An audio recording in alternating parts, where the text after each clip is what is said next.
ସମ୍ବିଧାନ ଦିବସ କେବେ ପାଳନ କରାଯାଏ? Option A 26 January, option B 26 November, option C 8 April ଏବଂ ଅପସନ୍ ଡି 15 ଅଗଷ୍ଟ।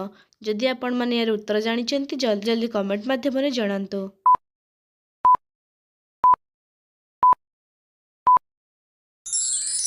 ଏହାର ସଠିକ୍ ଉତ୍ତରଟି ହେଉଛି ଅପସନ୍ ଏ 26 ଜାନୁଆରୀ। ଆଗ୍ରାର ତାଜମହଲ ଭାରତର କେଉଁ ରାଜ୍ୟରେ ଅବସ୍ଥିତ? Option A Maharashtra, option B Gujarat, option C Uttar Pradesh ଏବଂ ଅପସନ୍ ଡି ମଧ୍ୟପ୍ରଦେଶ। ଯଦି ଆପଣମାନେ ଏହାର ଉତ୍ତର ଜାଣିଛନ୍ତି କମେଣ୍ଟ ମାଧ୍ୟମରେ ଜଣାନ୍ତୁ।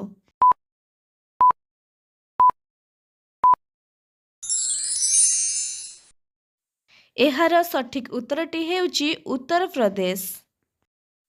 କେଉଁ ଦେଶରେ ଗୋଟିଏ ବି ନଦୀ ନାହିଁ? Option A France, option B Canada, option C America ଏବଂ ଅପସନ୍ ଡି ସାଉଦି ଆରବ।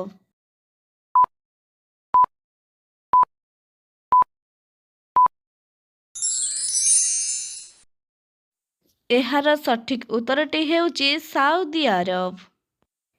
ଏହିଭଳି ନୂଆ ନୂଆ ଜିକେ ଦେଖିବା ପାଇଁ ଜିକେ ଓଡ଼ିଆ ଚ୍ୟାନେଲଟିକୁ ଲାଇକ୍, ସେୟାର, ସବସ୍କ୍ରାଇବ୍ ଏବଂ କମେଣ୍ଟ କରନ୍ତୁ। ଭାରତରେ ସର୍ବାଧିକ ଆଳୁ ଉତ୍ପାଦନ କରୁଥିବା ରାଜ୍ୟ କିଏ? Option A Paschimbanga, option B Gujarat, option C Uttar Pradesh ଏବଂ ଅପସନ୍ ଡି ବିହାର।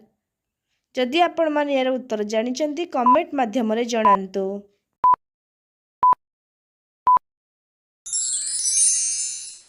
ଏହାର ସଠିକ୍ ଉତ୍ତରଟି ହେଉଛି ଉତ୍ତରପ୍ରଦେଶ। ହାଡ଼ରେ ଥିବା ମୁଖ୍ୟ ଉପାଦାନର ନାମ କ'ଣ? Option A potassium, option B helium, option C calcium ଏବଂ ଅପସନ୍ ଡି ଆର୍ଗନ୍।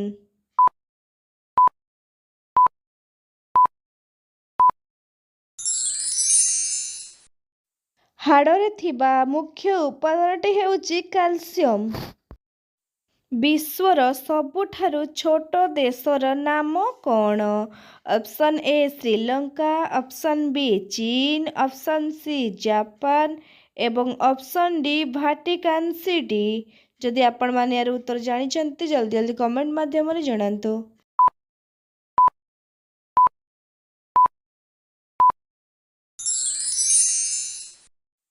ଏହାର ସଠିକ୍ ଉତ୍ତରଟି ହେଉଛି ଭାଟିକାନ୍ ସିଟି।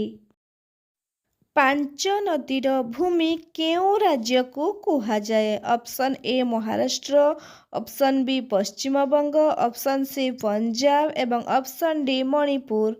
ଯଦି ଆପଣମାନେ ଏହାର ଉତ୍ତର ଜାଣିଛନ୍ତି ଜଲ୍ଦି ଜଲ୍ଦି କମେଣ୍ଟରେ ଜଣାନ୍ତୁ।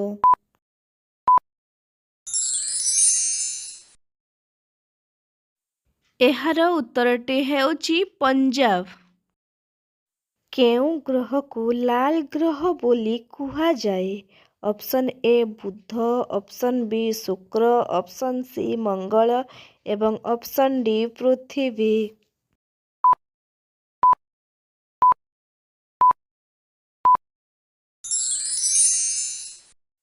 ଏହାର ସଠିକ୍ ଉତ୍ତରଟି ହେଉଛି ମଙ୍ଗଳ।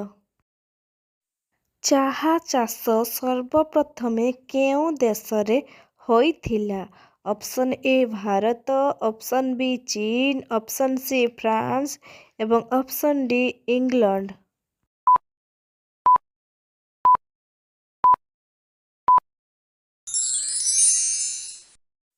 ଏହାର ସଠିକ୍ ଉତ୍ତରଟି ହେଉଛି ଅପସନ୍ ବି ଚୀନ। ଚିଲିକା ହ୍ରଦ କେଉଁ ରାଜ୍ୟରେ ଅବସ୍ଥିତ? Option A Rajasthan, option B Bihar, option C Odisha ଏବଂ ଅପସନ୍ ଡି ପଶ୍ଚିମବଙ୍ଗ। ଯଦି ଆପଣମାନେ ଏହାର ଉତ୍ତର ଜାଣିଛନ୍ତି କମେଣ୍ଟରେ ଜଣାନ୍ତୁ।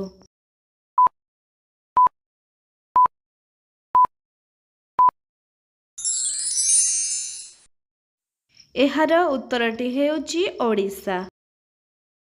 ଏମିତି କେଉଁ ପକ୍ଷୀ ଅଛି କେବଳ ବର୍ଷା ପାଣି ପିଇକି ବଞ୍ଚିଥାଏ?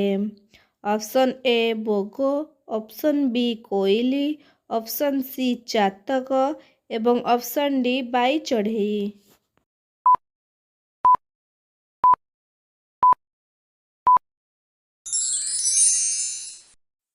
ଏହାର ସଠିକ୍ ଉତ୍ତରଟି ହେଉଛି ଅପସନ୍ ସି ଚାତକ ପକ୍ଷୀ କେବଳ ବର୍ଷା ପାଣି ପିଇକି ବଞ୍ଚିଥାଏ।